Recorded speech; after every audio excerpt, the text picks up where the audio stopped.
CES Audio. What's up, guys? I'm John Weeks, and this is the Evening Standard's Tech and Science Daily.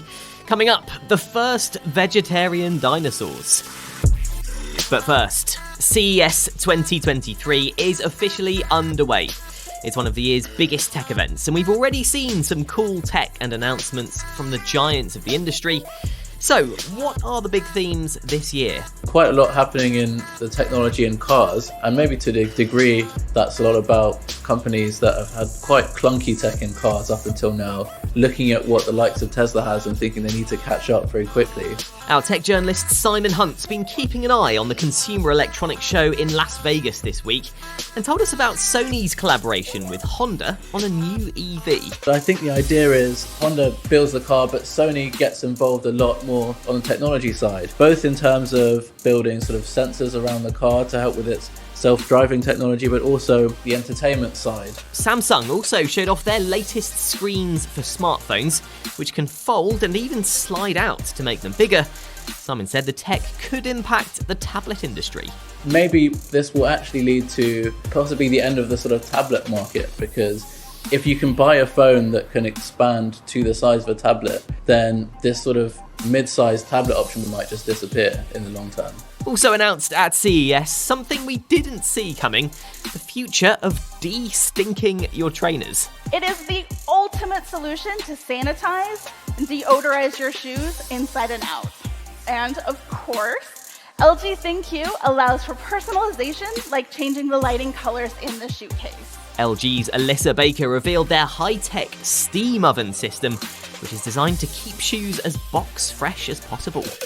Now, an airline passenger in the US has gone viral after tracking the interesting journey her lost luggage took after her flight using an Apple AirTag. It pings off anyone with an Apple product within a certain number of feet from it. So in this case, I was able to track my bag's movements because I guess the driver had an iPhone. Valerie Sabala shared her story on Twitter after finding out through her app that her suitcase wasn't where United Airlines told her it was. It was supposed to be out for delivery, and instead it started acting strangely. Specifically, I noticed it spent quite a while in the parking lot of a shopping complex, and then it went home for the night to a residential apartment complex. After her post went viral, she was eventually messaged by someone claiming to have her luggage, and miraculously, she got it back. Valerie told us it shows tracking your own luggage really is worth it. The reality is that without the AirTag, I would have never had the knowledge, like the information, the data, to argue with United when they told me it's safe in a distribution center or it'll be delivered tonight, when I could see what my bag was doing in real time. Amazon has announced it will axe 180,000 staff worldwide in the biggest set of layoffs in its history. In November, the online retail giant announced there would be redundancies, but didn't give an exact number. It's understood the job losses will include the UK and Europe, with those in Amazon Fresh and Amazon Go stores most likely to be affected. Chief Executive Andy Jassy blamed the move on an uncertain economy, saying that the firm has hired rapidly over the last several years. Scientists at London's Natural History Museum have used a medical CT scanner on 5 dinosaur skulls to discover more about the evolution of the first vegetarian dinosaurs. The first dinosaurs that we know about mainly ate meat. So becoming vegetarians was something the dinosaurs did later in their history, but it's something that really set them up to become the most successful group of their time, because most dinosaurs were actually vegetarians. That's senior author and paleontologist Professor Paul Barrett. And 2 of the herbivore skulls were actually dug up in England. 2 English dinosaurs, one called Hypsilophodon from the Isle of Wight, which is about 125 million years old, and one called Scelidosaurus from Dorset, which is about 190 million years old. The scans were turned into 3D models with computer-fed metrics such as jawbone strength to get a more accurate evolutionary picture. So, what was the big surprise the team found? Some of the skulls are really good at withstanding high bite forces, which suggests that they were really good at chewing up quite tough vegetation. Others of the skulls, though, don't seem to have been adapted in the same way and must have been eating plants in a different way, maybe, for example, concentrating on softer vegetation. The study's published in the journal Current Biology.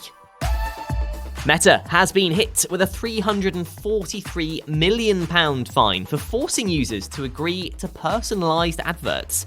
The penalty was handed out by Ireland's Data Protection Commission, which said the social media giant had breached EU privacy rules. It reportedly relates to a change to Facebook and Instagram's terms of service in 2018. Before that, Meta relied on the explicit consent of users to process their personal data for targeted ads. But Meta considered acceptance of its updated 2018 terms as an all-clear to maintain such advertising. Meta has said it will appeal the fine and the substance of the ruling itself. Coming up, the actor who's found out that they're a direct descendant of Pocahontas.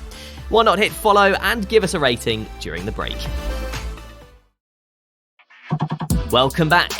MPs have called for a war effort to improve insulation in people's homes across the UK. The Environmental Audit Committee said the government missed a window of opportunity last summer to get more homes insulated. It's issued a report calling for more money to be spent on insulation, aiming for 2.5 million homes being upgraded each year by 2030. And finally, a fairy tale story from the US. Fight Club actor Edward Norton has found out he's a direct descendant of the real-life Pocahontas. He'd grown up thinking it was just a family legend, but found out for sure that he is related on a recent episode of US show Finding Your Roots, which traces DNA and ancestry records. Pocahontas was a Native American woman famed for helping English settlers in Virginia survive in the early 1600s. In the Ancestry show, it was confirmed that she was in fact Norton's 12th great-grandmother. You are up to date. Come back at 4 o'clock for the Leader podcast. We will be back tomorrow afternoon at 1 o'clock. See you then.